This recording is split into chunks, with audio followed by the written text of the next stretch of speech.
Bueno, muy bien, vamos a continuar con esta jornada. Ahora vamos a hablar sobre lipoproteína A en el año 2024 y los desafíos que nos quedan por delante. Me va a estar acompañando la doctora Fares, conmigo coordinando esta mesa. Y el primero en iniciar la charla es el doctor Daniel Siniaski. Daniel es consultor en cardiología y además es el coordinador de la clínica de lípidos del Hospital Italiano de Buenos Aires. Bueno, sabemos que hay una asociación directa entre niveles de lipoproteína A y riesgo cardiovascular. Es el consenso de la Sociedad Europea del año 2022. Y el doctor Brian Ferenc y Tapano diseñaron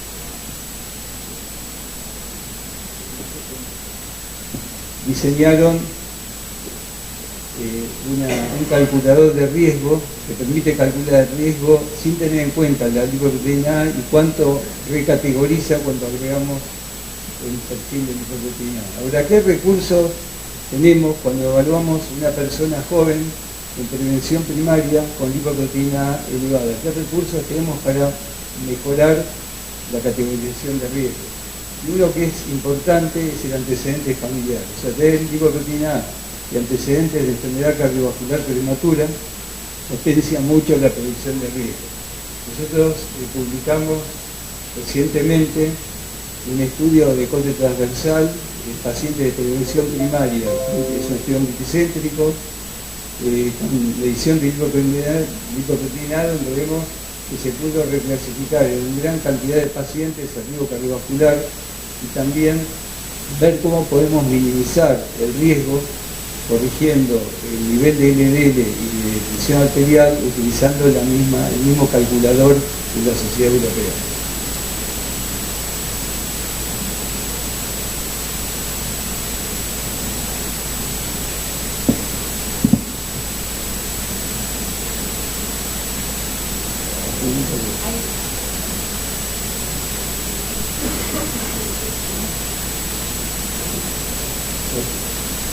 Otro factor, un recurso que es muy útil también para categorizar riesgo, es la detección de ateromatosis subclínica. En este caso, el score de calcio coronario en el estudio MESA demostró que potencia mucho la asociación de score de calcio elevado junto a LPA elevada en cuanto a predicción de riesgo cardiovascular. Entonces vamos a pasar a los ejemplos. Esta es una paciente, es una paciente sexo femenino de 40 años que tenía hipercolesterolemia, tenía 324 de colesterol, LDL de 190, llamativamente un HDL de 120, y eso está corroborado en varias mediciones, y sin ningún otro factor de riesgo. El único factor de riesgo que era médico, es médico. Y ahí podemos ver cómo es el cálculo de riesgo sin tener en cuenta el LPA, que es lo que se llama lifetime risk. O sea, estamos calculando el riesgo a lo largo de su vida hasta los 80 años. Y cuánto agrega, ustedes fíjense que el riesgo se duplica al agregar el nivel de LPA. Al agregar el nivel de LPA de 241 nanomoles. Y esto lo trasladamos.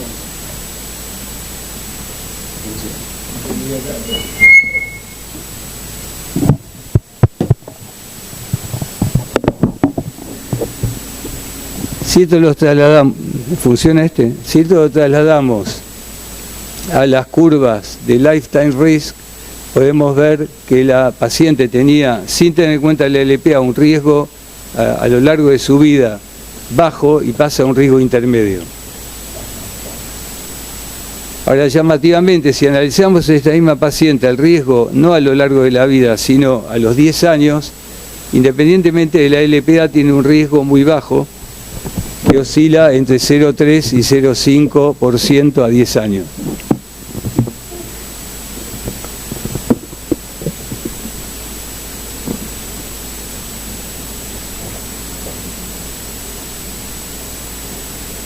Bueno, ahí me salté una. Para corregir el riesgo, el calculador reduciendo 53 miligramos por decilitro el nivel de colesterol LDL, aparentemente minimizamos y neutralizamos el riesgo de la LPA. Sin embargo, esta paciente me trajo algunas dudas en cuanto a la discordancia entre el riesgo a largo plazo y el riesgo a 10 años. Por lo tanto, decidí medirle marcadores de aterosclerosis subclínica, en este caso score de calcio. Esto es importante, esto es una base de datos del Hospital Italiano que no está publicada, donde vemos que realmente la LPA no es capaz de discriminar la presencia o no de score de calcio positivo. O sea, la curva ROC no muestra absolutamente nada, y si uno observa la correlación, no hay correlación entre niveles de LPA y score de calcio coronario, por lo tanto hay que medirlo. Y sorpresivamente en esta paciente tenía un score de calcio que supera el percentilo 99, un score de calcio de 240 con una placa en la descendente anterior muy llamativa. El estudio MESA, cuando combinamos los datos de LPA y score de calcio, esta paciente automáticamente pasa de un riesgo muy bajo a un riesgo muy elevado. Por lo tanto, en base a estudios de cohorte que sugieren que estos pacientes requieren antiagregación plaquetaria, yo le recomendé a la paciente, que es médica, no solamente un agresivo tratamiento de la parte lipídica y de colesterol LDL, sino además agregar antiagregantes plaquetarios. Por lo tanto, es una paciente, ella inicialmente empezó con 10 miligramos de rosuvastatina, es una hiporrespondedora porque el LDL bajó solo un 28%, agregué 10 miligramos de ezetimibe y el LDL bajó a 45, tuvo una hiperrespuesta al bloqueo de la absorción intestinal de colesterol, y podemos estimar que con esta reducción de LDL el riesgo cayó en forma adicional un 60%. Y además le recomendé antiagregación plaquetaria, que la paciente, como es médica, decidió que no quería tomarla. Y para terminar voy a mostrar algo que es muy interesante, que es el hermano de la paciente, que es médico, anestesista cardiovascular, de anestesia cardiovascular. El paciente tenía valores bastante parecidos, menos el HDL, que era de 55, también hipercolesterolemia con LPA en valores similares. Lo que pasa que por ser hombre, el cálculo de Lifetime Risk y el cálculo que permite hacer el calculador de la Sociedad Europea da valores de alto riesgo. Fíjense que es de 49.3 a los 80 años, o sea, Lifetime Risk, sin la LPA, y de 76.3 para el LPA, agregando LPA, de 2,75. Y este paciente, si calculamos a 10 años, el riesgo no era como su hermana, sino que tenía un riesgo, que nosotros decimos, de nivel intermedio, que subía de 3.9 a 8.3%, cuando es más de 7,5, y entonces 7,5 y 20 se llama riesgo intermedio. Ahora, llamativamente, cuando le hago el score de calcio, este paciente tiene un score de calcio 0, con ninguna placa ni en la carótida ni en miembros inferiores. Por lo tanto, esto genera a 10 años lo que llama un de-risking, o sea, el riesgo en este caso es menor al de la hermana, no se potencia, sino que disminuye. De todas maneras, como el paciente tiene un riesgo muy elevado a los 80 años, o lo que llama el Lifetime Risk, la decisión fue ser muy agresivo, igual en tratamiento del colesterol, bajar a 80 miligramos como propone la Sociedad Europea, y además corregir la hipertensión. Tenía una hipertensión limítrofe, se le hizo presurometría y fue también tratada. Y fíjense cómo el riesgo, lo que llama el Lifetime Risk, era muy elevado. Manejando estos factores de riesgo baja ya a un riesgo intermedio, y seguramente con el tratamiento que estamos haciendo vamos a llevarlo a un riesgo de intermedio a bajo. Entonces, para terminar las conclusiones, la LPA elevada se asocia en forma independiente con riesgo vascular en prevención primaria. Sin embargo, existe una marcada heterogeneidad en la prevalencia de ateromatosis subclínica y por lo tanto el riesgo a 10 años. Todavía no disponemos de fármacos que reduzcan específicamente la LPA, por lo tanto la evaluación combinada del lifetime risk, antecedentes familiares y ateromatosis coronaria permite seleccionar el tipo y la intensidad del tratamiento preventivo, reducción de LDL, control de la presión arterial y antiagregación, como propone el calculador, con el objetivo de reducir el riesgo asociado a la LPA elevada en prevención primaria. Bueno, muchas gracias y disculpen por los inconvenientes técnicos.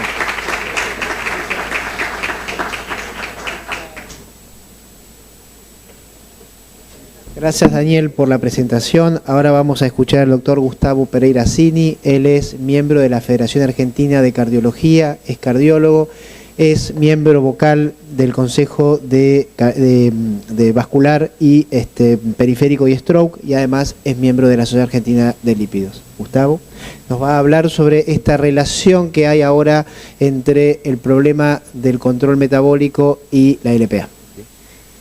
El efecto que tienen la diabetes, los pacientes diabéticos, que sabemos que es altamente prevalente, que es un factor de riesgo cardiovascular y que las complicaciones de la diabetes generalmente son cardiovasculares, y que los pacientes con lipoproteína elevada, ¿sí? Existe un 20% de la población con LPA elevada, ¿sí? Donde estudios epidemiológicos y genéticos te han demostrado que el riesgo está claramente aumentado, y vamos a tratar de ver un poco si existe alguna sinergia entre estas dos entidades, y para eso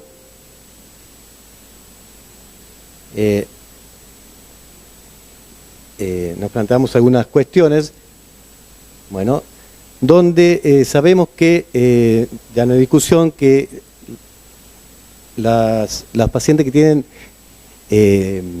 altos niveles de concentración de LPA o aumento del número de Kringles se asocian a mayor riesgo cardiovascular, y esto necesita una causa reversa. Ahora, cuando miramos qué pasa en el otro extremo, que es cuando hay niveles de LPA muy disminuidos, este es un estudio de Mora que se hizo con pacientes, más de 40.000 pacientes, donde se analizaron qué ocurría con los niveles extremos bajos de LPA, y se vio que se asociaban a mayor riesgo de incidencia de diabetes. Esto se potenciaba aún más cuando el riesgo estaba los niveles por debajo de 1 miligramo por decilitro, perdón. Un hallazgo similar se encontró en el estudio de un danés con 77.000 pacientes, donde por cada desvío estándar de descenso de la EPA se aumentaba un 12% de riesgo de padecer diabetes. Por último, en un metaanálisis que incluyó más de 70.000 pacientes, se pudo ver y confirmar lo mismo, que en los 2 quintilos más bajos de LPA aumentaba significativamente el riesgo de diabetes.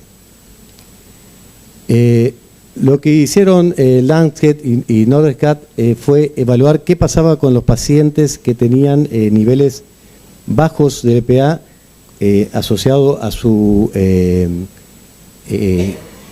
score genético correspondiente, y encontraron hallazgos concordantes en cuanto a que aquellos que tenían niveles bajos de LPA tenían menos riesgo de infarto, de estenosis aórtica, de ACV. También no tenían mayor riesgo de cáncer o de enfermedad infecciosa, pero se encontraron que en niveles muy bajos de LPA el riesgo de diabetes está aumentado. En este caso, a diferencia de lo anterior, se encontró una relación con la concentración molar, pero no así con el número de repeticiones de Kringlets, ni tampoco con los SNPs. En los estudios de randomización mendeliana, lo que se vio es que en este primer estudio que hicieron un score de una suma de Kringlets que se corresponde con la isoforma de la partícula, se asociaban a un mayor riesgo de diabetes cuando más número de Kringlets tenía, pero cuando evaluaron los SNP que se correspondían a la concentración molar de LPA, este hallazgo no fue el mismo. Lo que hace después Tolbus es hacer un score de SNPs, donde trató de plantear buscar SNPs que se relacionaran con aumento de niveles de Kringlet, pero con niveles bajos de LPA y viceversa. Y él lo que encontró fue algo diferente, digamos, al aumento del número de Kringlets, mayor riesgo de diabetes, pero con niveles más bajos de LPA no se encontró esta asociación. Por último, en el último trabajo de abajo, se buscaron mutaciones con ausencia de función y se vio lo contrario, que con Kringlets altos el riesgo de diabetes era menor, no se asociaba a mayor riesgo, pero sí con el número de partículas de LPA. Estos resultados, que son disímiles, se explican porque son diferentes métodos. Algunos están medidos por PCR, otros por análisis de genoma completo. También porque no se puede diferenciar los alelos, sino es una suma de alelos. Y también porque el grado de expresión de las isoformas de los alelos no siempre es la misma. Podemos decir que existe como explicación la causalidad directa, que significaría que a menor nivel de LPA esto promueve una insulinoresistencia y mayor riesgo de diabetes, pero también uno puede pensar que existe una causalidad inversa, donde mayores niveles de insulina inhiben la síntesis de LPA, y no olvidar que hay interacción de fármacos, de comorbilidades y factores epigenéticos. Cuando uno analiza qué impacto tiene en los pacientes diabéticos que tener niveles más altos de LPA, ir al otro extremo, vemos en este estudio, que fue el de Biomarker, que aquellos pacientes que tenían diabéticos con mayor nivel de LPA se asociaban a mayor riesgo de enfermedad cardiovascular. Lo mismo en este segundo trabajo, que es un estudio chino, donde vieron que pacientes que tenían diabéticos con niveles más altos de 175 miligramos por decilitro se asociaban a mayor riesgo de infarto periprocedimiento. Y en este estudio lo que se hizo fue ver más de 100 pacientes con diabetes o síndrome metabólico.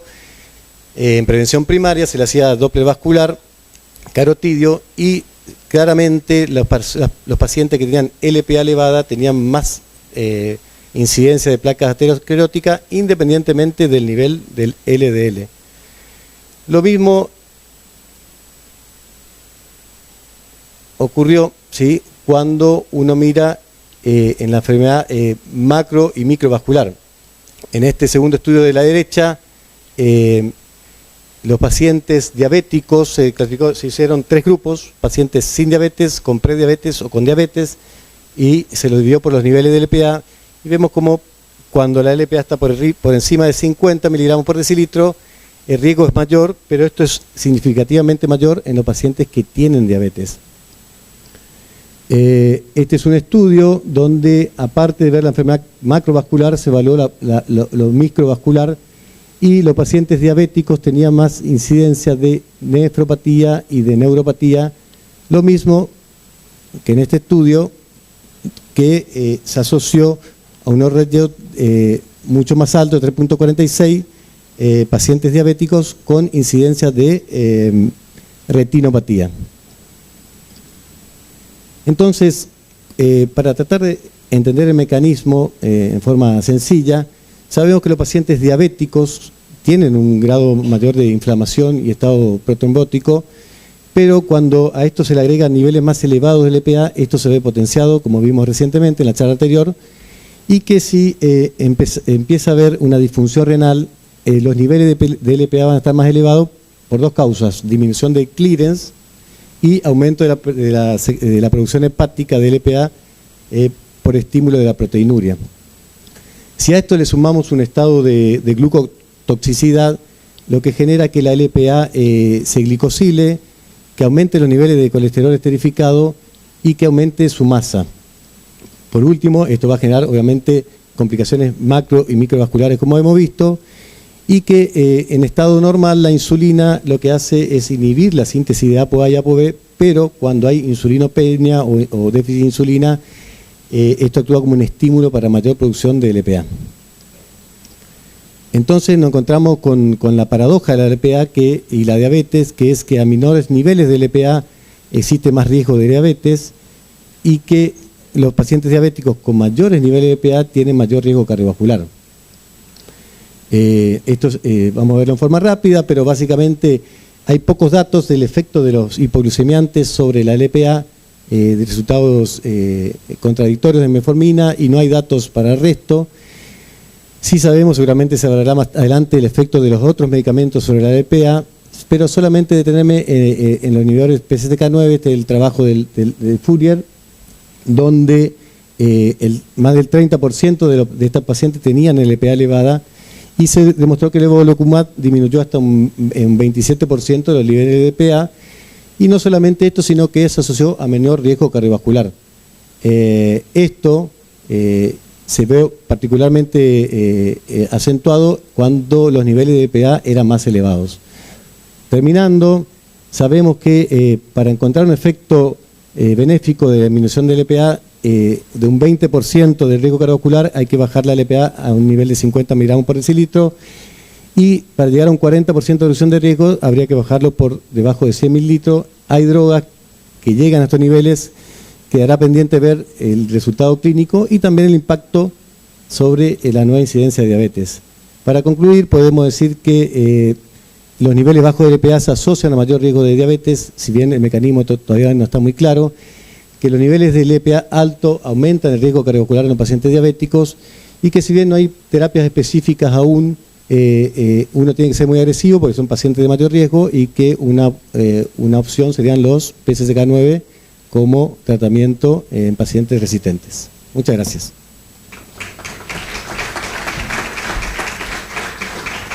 Vamos a convocar al doctor Fernando Brites, que es profesor titular del Departamento de Bioquímica de Farmacia y Bioquímica de la Universidad de Buenos Aires, es investigador principal del CONICET, es director de la revista Bioquímica y Patología Clínica, que nos va a hablar de inflamación y LPA. Adelante. Hola, buenos días. En primer lugar, quiero agradecer a los organizadores de la jornada y en particular al doctor Walter Mason por haberme invitado a participar de este simposio y por haberse ocupado personalmente de la organización del mismo. El tema que yo voy a desarrollar no es un tema de mi especialidad ni el que he trabajado en los últimos años, pero cuando me lo propusieron me pareció igualmente un tema sumamente interesante y de mucha actualidad. Por eso, en los próximos minutos vamos a tratar de dilucidar cuál es el nexo entre la LPA chica y la inflamación.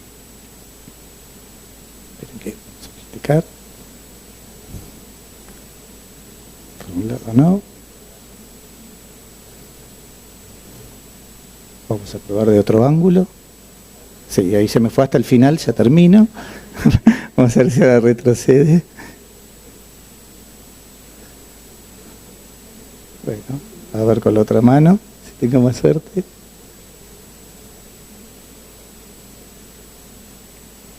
No sé si ustedes lo quieren retroceder desde allá, si pueden. No sé, ahí está. A ver, empezamos de nuevo. Ahí está.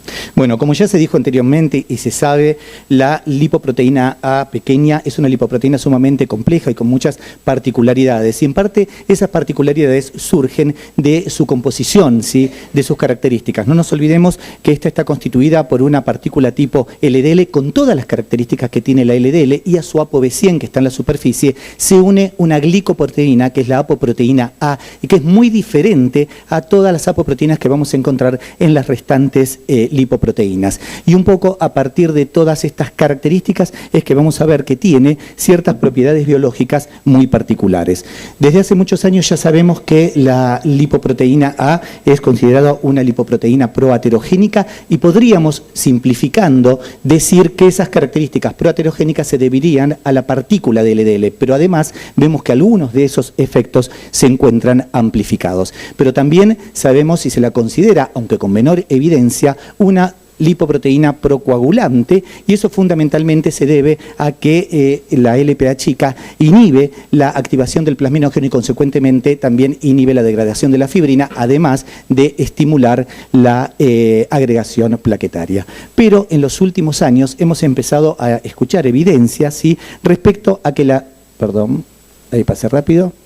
a que la LPA chica sí está asociada al proceso inflamatorio. Y esto es sumamente importante porque, como todos sabemos, ya desde hace bastante tiempo, la enfermedad cardiovascular aterosclerótica es considerada una enfermedad inflamatoria por excelencia. Para comenzar, podríamos mencionar que la LPA chica es... Perdón, porque quiero señalar, pero cuando quiero señalar, muevo la diapositiva.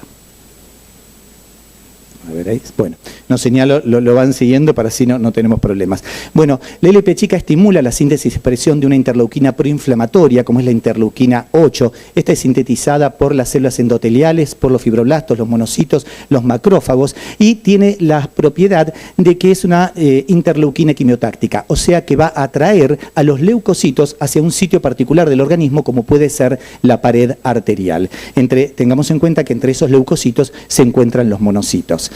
Además, la LPA chica también es capaz de promover la liberación de otras interleuquinas y citoquinas proinflamatorios por parte de los monocitos, y otra característica que tiene es la de captar fosfolípidos oxidados. Y ahí, en los fosfolípidos oxidados, tenemos a uno de los protagonistas, ¿sí?, en la unión entre la inflamación y la LPA chica. Tengamos en cuenta que la LPA chica transporta aproximadamente el 90% de los fosfolípidos oxidados que están en circulación, y esto se debe a que el core lipídico, sí, que tiene la LPA chica permite la unión hidrofóbica de los fosfolípidos, y además los Kringles, de los cuales también se hayan hablado, tienen distintas zonas que van a permitir una interacción con la carga eléctrica negativa de los fosfolípidos oxidados a través de una atracción electrostática.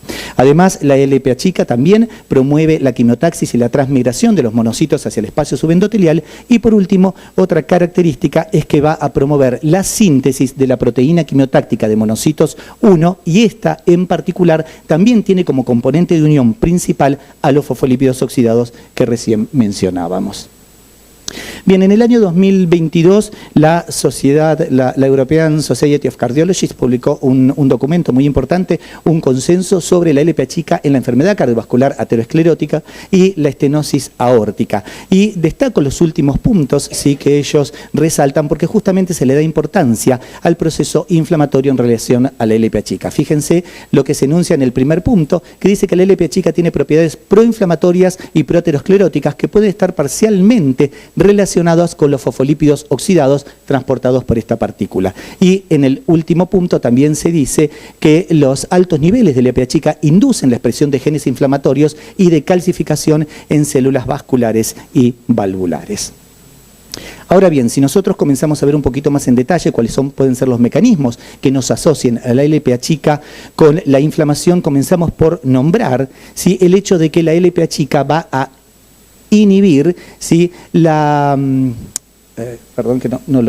inhibe la síntesis del óxido nítrico por parte de las células endoteliales, y a partir de allí lo que induce es la disfunción endotelial. Pero también la LPA chica lo que hace es estimular la síntesis y expresión, no señalo más, insisto en querer señalar, estimula la síntesis y expresión de las moléculas de adhesión como son el becamuno y camuno y la selectina E, a partir de los cuales los leucocitos circulantes van a interactuar con el endotelio para luego migrar hacia el espacio subendotelial. Pero recordemos que la LPA chica, al igual que la LDL, es una lipoproteína pequeña y por lo tanto fácilmente puede atravesar el endotelio y llegar al espacio subendotelial. Y en ese sitio, si en el espacio subendotelial, que es un lugar prooxidante, va a sufrir procesos oxidativos que se suman a la presencia de los fosfolípidos oxidados con los cuales ya ingresó. Una vez oxidada, va a ser fagocitada muy ávidamente por los receptores scavenger de los macrófagos, se genera la célula espumosa, y ustedes saben que una vez que la célula espumosa ya no puede fagocitar más lipoproteínas aterogénicas, va a desencadenar un proceso de apoptosis, y allí entonces se libera una gran concentración de radicales libres, de enzimas proteolíticas, ¿sí?, a nivel celular, y también de interleuquinas proinflamatorias. Y por último, ¿sí?, otro nexo que justificaría la vinculación entre la inflamación y la LPA chica es que esta lipoproteína es capaz de promover la proliferación de las células de músculo lisa y también el cambio fenotípico de contráctil a secretoria. simplemente para marearlos un poquito más. Bueno, acá lo que destacamos es que varias de las acciones que yo acabo de nombrar, de los procesos que recién nombré, como por ejemplo la activación de los monocitos, la disfunción endotelial, la apoptosis de los macrófagos, la calcificación y el proceso inflamatorio en general, sí, van a ser promovidos por la LPA chica, pero específicamente por los fosfolípidos oxidados que están en su superficie. Y por eso, justamente, sí, nosotros los habíamos identificado como los grandes protagonistas. 3 procesos que tenemos que identificar claramente para esta vinculación. Por un lado tenemos la activación de los monocitos, por otro la activación de las células endoteliales y por último la proliferación de las células de músculo liso. Y en este esquema solamente sí recordar que la LPA chica sí sobre los macrófagos lo que va a promover es la liberación de distintas interleuquinas proinflamatorias como por ejemplo interleuquina 8, interleuquina 1 beta y factor de necrosis tumoral alfa. Y sobre las células endoteliales, además de estas mismas interleuquinas proinflamatorias, también induce la síntesis y expresión de la interleuquina 6, que vamos a ver que tiene gran importancia.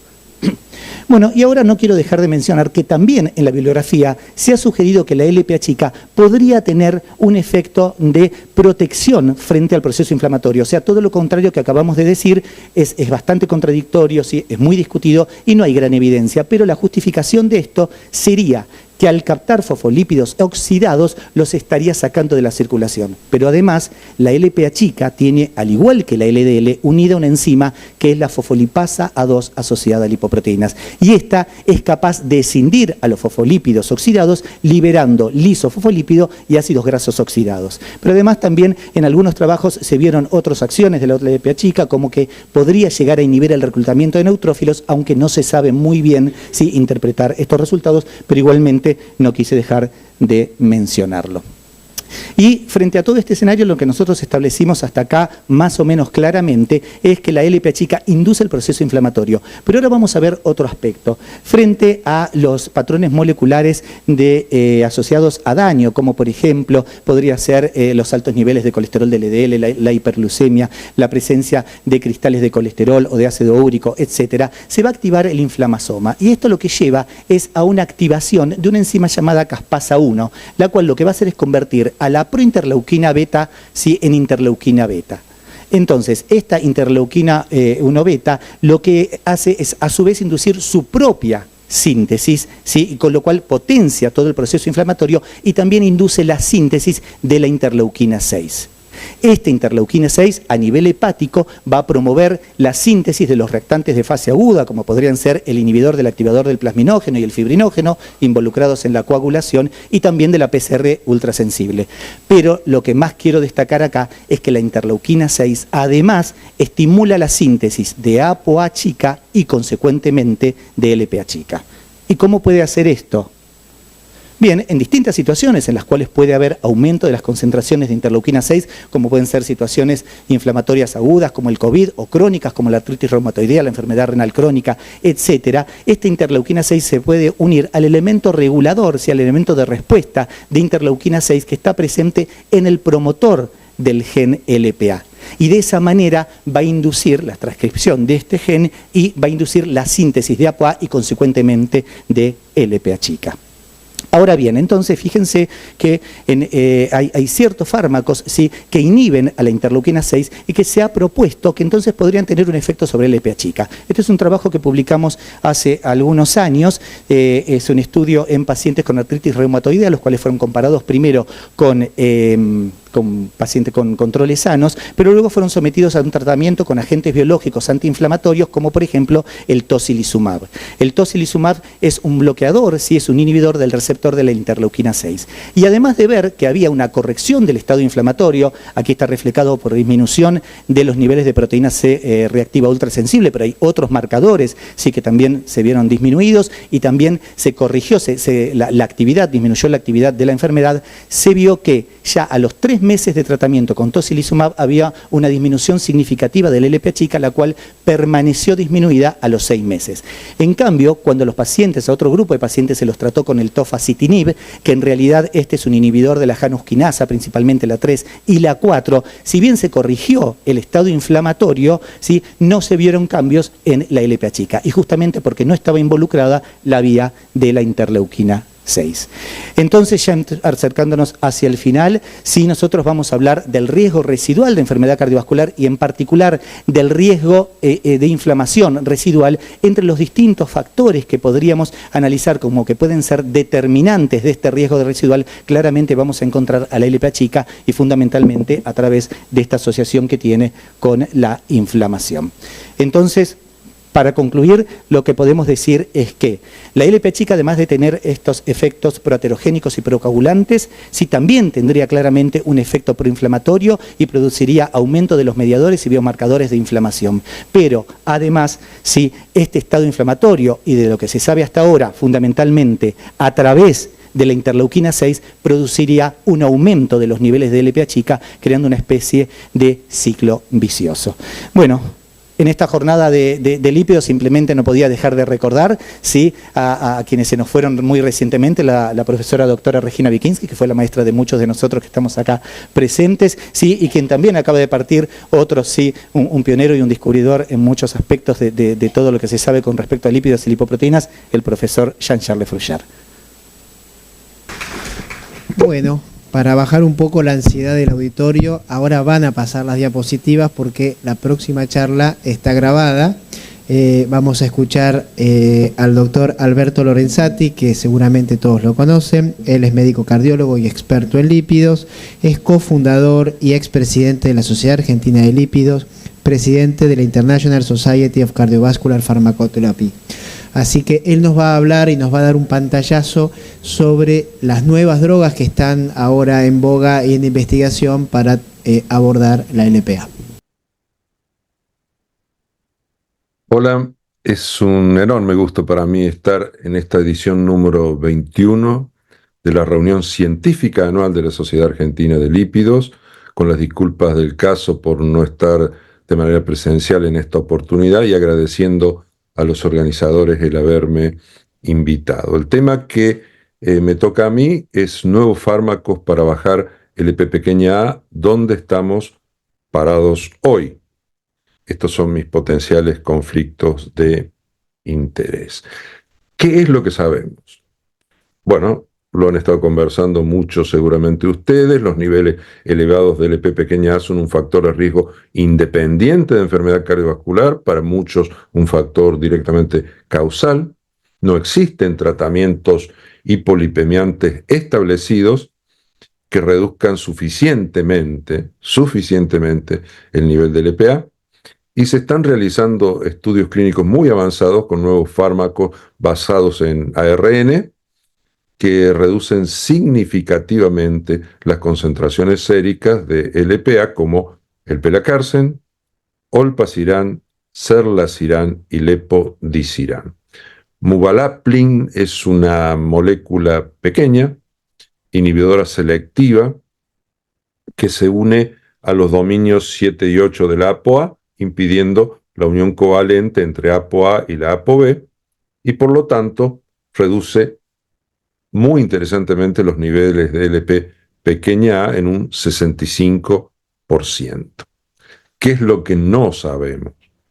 Y bueno, no sabemos los riesgos a largo plazo de la disminución de LPA. Son difíciles de evaluar debido a que el papel fisiológico de esta lipoproteína es en buena medida desconocido.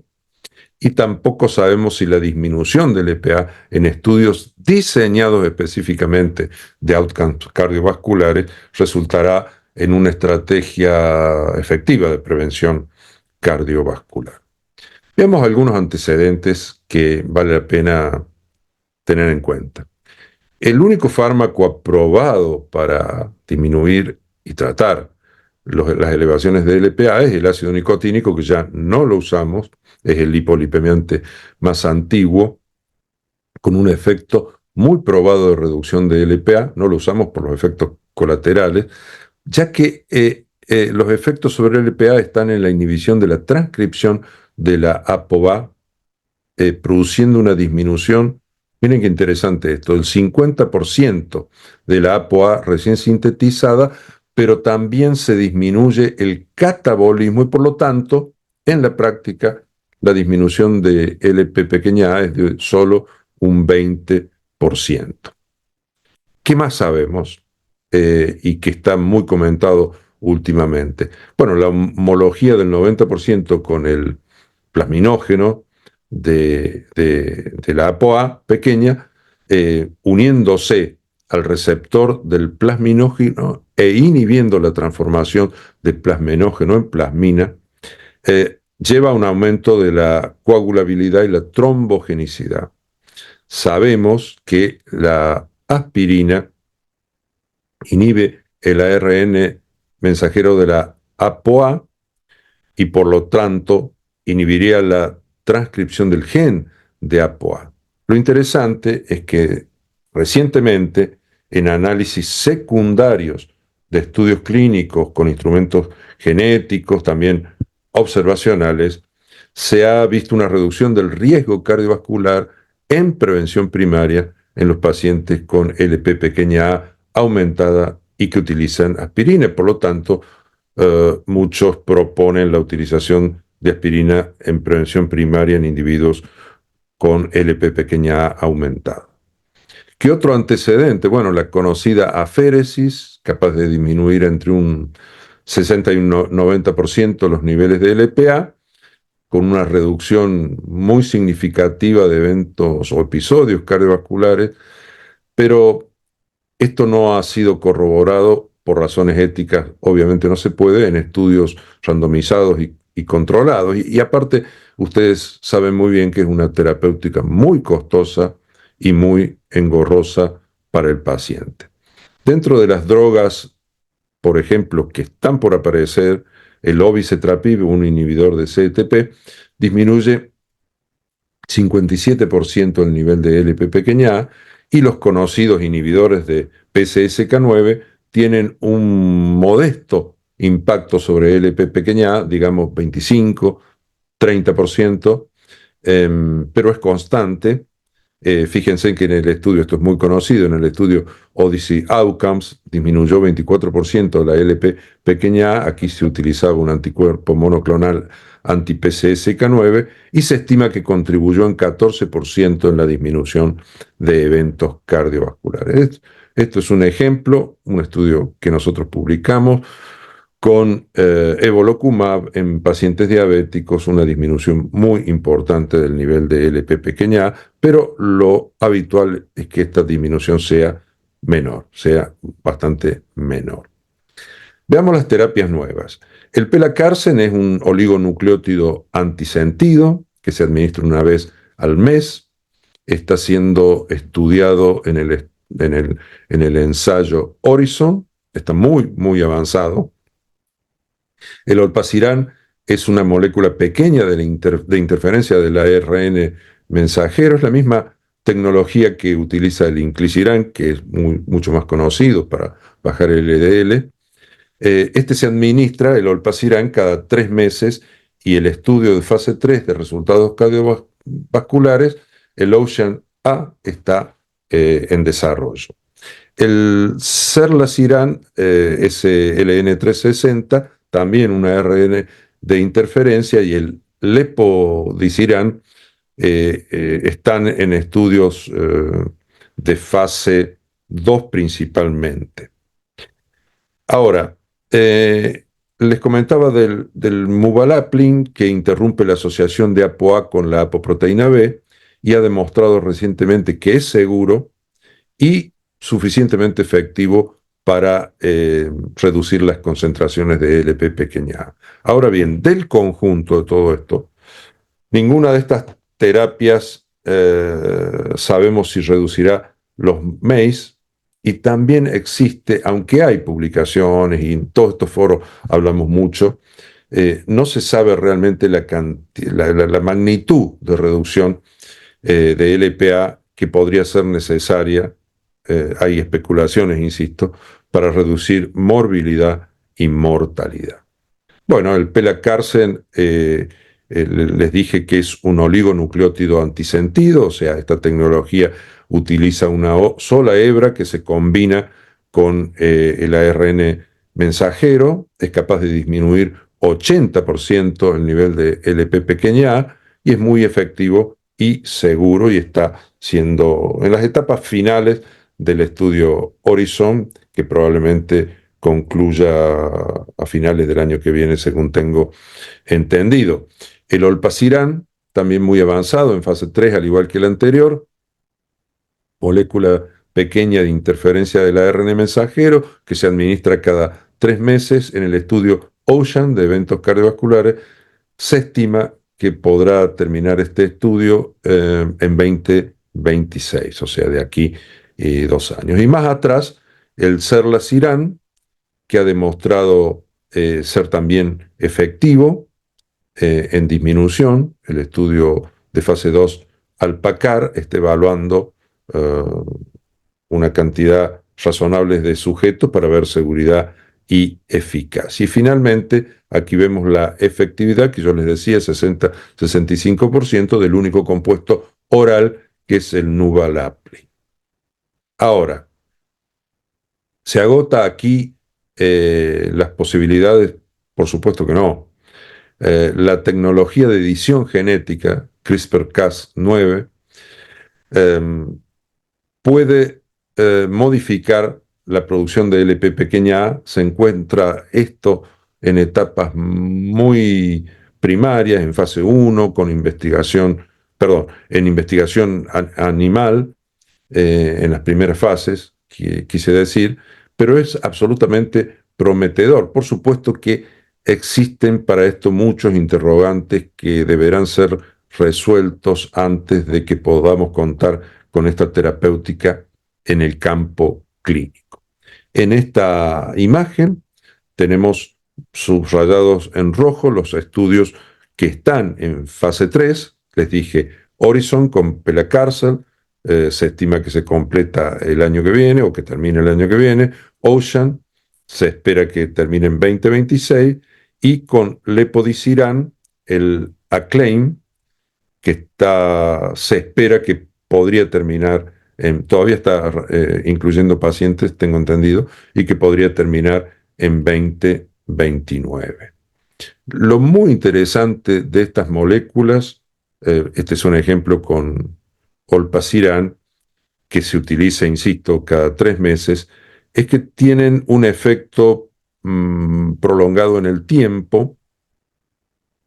Con Lepodisiran se ha visto que a más de 300 días, con la dosis más alta, puede haber un efecto inhibidor de la síntesis de LP pequeña a cercano al 90% a más de 330 días. O sea, ustedes saben que el Inclisiran para disminuir el LDL se utiliza cada 6 meses. Esta es la misma tecnología que tiene la posibilidad de tener un efecto prolongado en el tiempo, lo cual abre distintas ventanas de oportunidad para la terapéutica y la facilidad de la adherencia.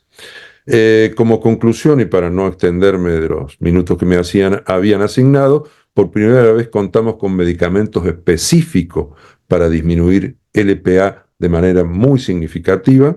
Los estudios de eventos cardiovasculares están en desarrollo, y de confirmarse los resultados que esperamos serán positivos, se tratará de un gran paso adelante y una nueva oportunidad terapéutica en prevención cardiovascular. Bueno, muchísimas gracias. Bueno, muy interesante esta charla, porque cuando tengamos estos resultados vamos a poder saber si la lipoproteína pequeña a es realmente un factor de riesgo o si simplemente es un marcador de riesgo, ¿verdad?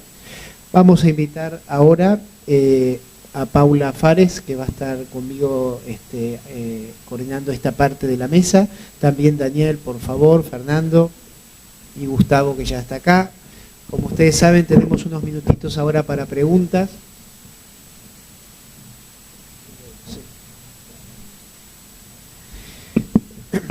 Me gustaría empezar a preguntar a la mesa, porque en el fondo son todos especialistas en esta materia. Digamos, nosotros los cardiólogos somos calculadores seriales de riesgo, como nos mostró Daniel en su presentación, y básicamente lo que tratamos de hacer es buscar el paciente vulnerable para poder aplicar, ¿no? la tecnología que tenemos disponible, bajar su riesgo y evitar eventos, que es lo que todos queremos, y mejorar la calidad y cantidad de vida de los pacientes. Entonces, una de esas cosas que podemos disponer es el tratamiento con aspirina, y entonces yo quería preguntar cómo abordamos el tratamiento con aspirina, si solamente lo hacemos con un cálculo de riesgo que sabemos que es imperfecto, si lo hacemos mechando digamos, ese cálculo de riesgo con algún nivel específico de LPA, o cómo hacemos en la práctica clínica para decidir a este paciente le damos aspirina y a este no.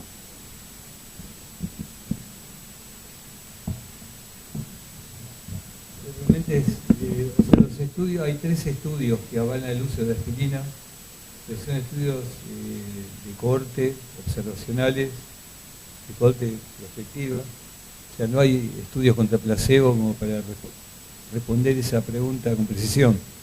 Pero yo creo que un poco pasa por lo que mostré, o sea, cuando el paciente tiene compromiso vascular ya con ateromatosis subclínica, creo que ese paciente se transforma en un paciente de muy alto riesgo, donde ahí podría tener beneficio con antiagregación, aspirina o no sé si en algunos casos clopidogrel.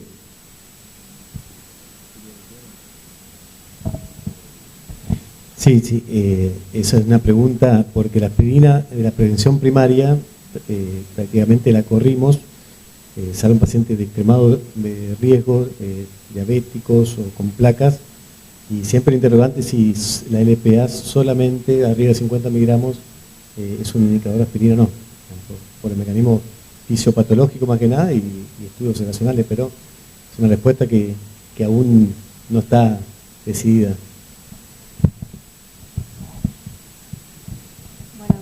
Buenos días. Yo quería consultarles si existe algún momento particular en el que pedir LPA a un paciente a lo largo de su vida y si hay en situaciones particulares, por ejemplo, tratamiento con inmunosupresores o un paciente de diabetes descompensada, internaciones que me pueden alterar el valor y sería ideal evitar pedírselos en ese momento.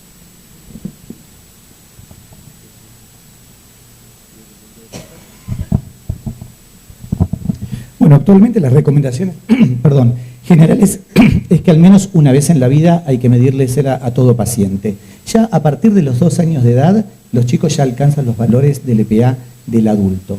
Con lo cual, digamos que me parece que hay que aprovechar las distintas oportunidades. Incluso tenemos pediatras en el auditorio, pero hasta en algún momento se planteaba que quizás era una buena oportunidad cuando se le hace el tamizaje universal a los chicos, sí, que es lo que es recomendado por la Sociedad Argentina de Cardiología y la Sociedad Argentina de Pediatría. Esa podría ser ya una oportunidad temprana, sí, para medir la LPA. Obviamente que si hay algunos otros factores, como por ejemplo antecedentes familiares de hiper-LPA o si no antecedentes familiares de enfermedad cardiovascular precoz, eso obviamente que va a llevar a tomar la decisión de medir la LPA. No te sabría responder con exactitud con respecto a lo que decís, si hay situaciones particulares. En general, todo lo que tiene que ver con el perfil de lípidos, y creo que estaría incluida la LPA, no se recomienda quizás medirla ni en situaciones de estrés agudo, ni tampoco en situaciones de inflamación agudo, sino que se espera que sí sean corregidas esas situaciones, porque suele alterarse el perfil de lípidos sí, de una manera que no se puede predecir, y entiendo que quizás la LPA entraría dentro de estas recomendaciones. Hay una pregunta del público, allá hay 2 preguntas, 3 preguntas. Ahí vendí una 4ª pregunta. Ahí está. Hola, ¿qué tal? Gracias por las charlas, fueron todas muy buenas. Para hacer una aclaración, en pediatría lo estamos pidiendo el LPA como tamizaje selectivo, no tamizaje universal, porque todavía está bastante poco claro cuáles son los valores de riesgo para pediatría, qué hacer.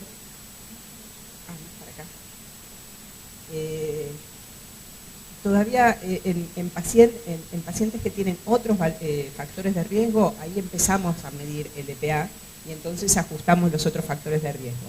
Pero para población pediátrica todavía no está dicho, no está muy claro el tema del LPA, para población pediátrica general como para alargar un screening universal.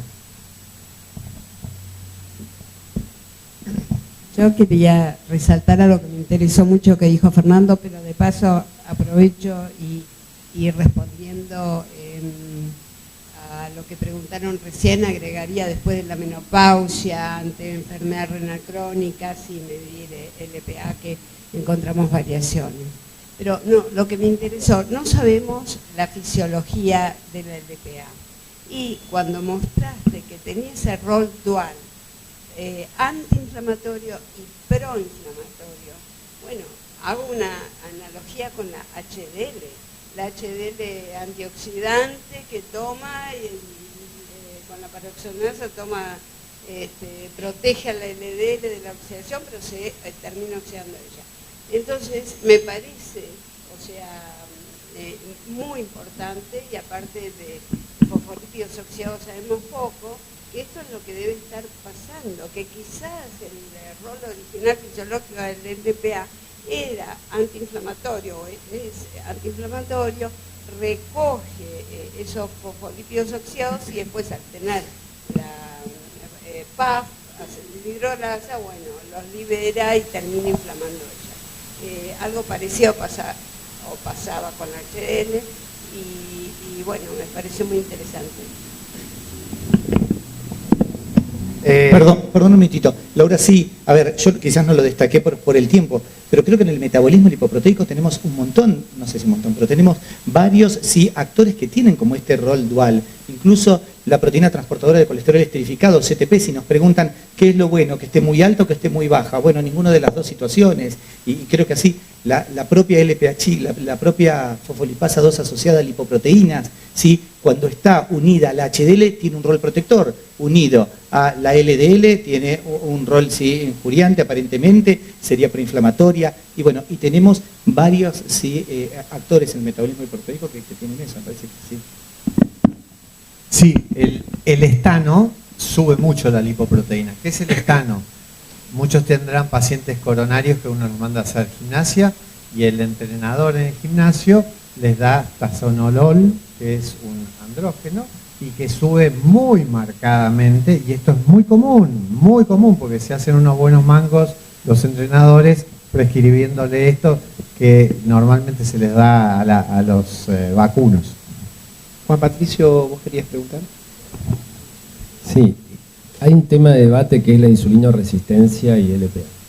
Bueno, todavía no sabemos, así que eso no le voy a preguntar concretamente, pero en relación a inflamación está claro, ¿sí? Insulinoresistencia e inflamación y LPA. Y un ejemplo es el NAFLD, en la cual cursa con triglicéridos elevados. Ahora, hay viejos trabajos, el esteatosis, esteatohepatitis, cursa con triglicéridos elevados, y hay viejos trabajos del 93, 94 que muestran que el aumento de triglicéridos disminuye por uniones no covalentes la LPA pequeña. Entonces, hecho esta introducción, y hay controversia, algunos normales también y otros disminuidos. La pregunta va dirigida a la insulinoresistencia como modelo de hígado graso tiene inflamación, ¿sí? El LPA tiene inflamación, entonces, y los triglicéridos también provocan inflamación. ¿Cuál sería, de acuerdo a tu criterio, que provocan más inflamación? ¿La LPA pequeña o los remanentes que vienen de triglicéridos? Si tuvieras que... es difícil, ¿eh? No, a ver, si lo tengo que responder con rigor científico, no te lo puedo responder. Yo la verdad que en la literatura, algo así comparativo, nunca lo vi.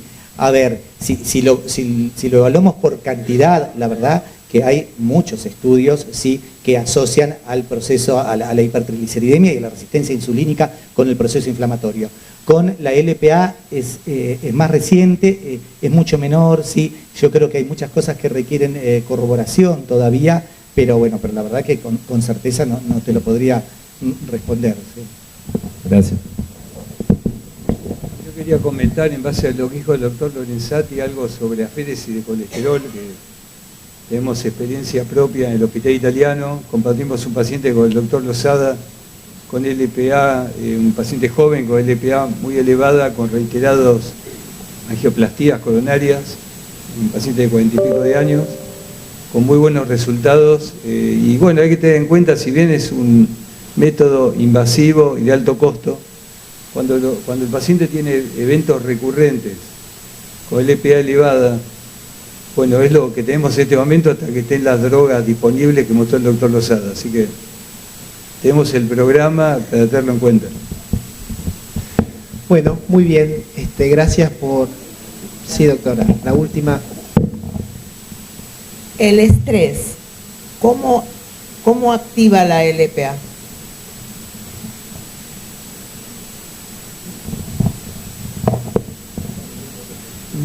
No tenemos todavía respuesta para esa pregunta, no tenemos un trabajo, pero seguramente es algo interesante para estudiar.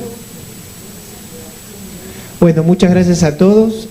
Vamos a dar el cierre. Ahora los vamos a invitar a pasar al coffee break para juntar un poquito de oxigenación cerebral y volver a la conferencia central.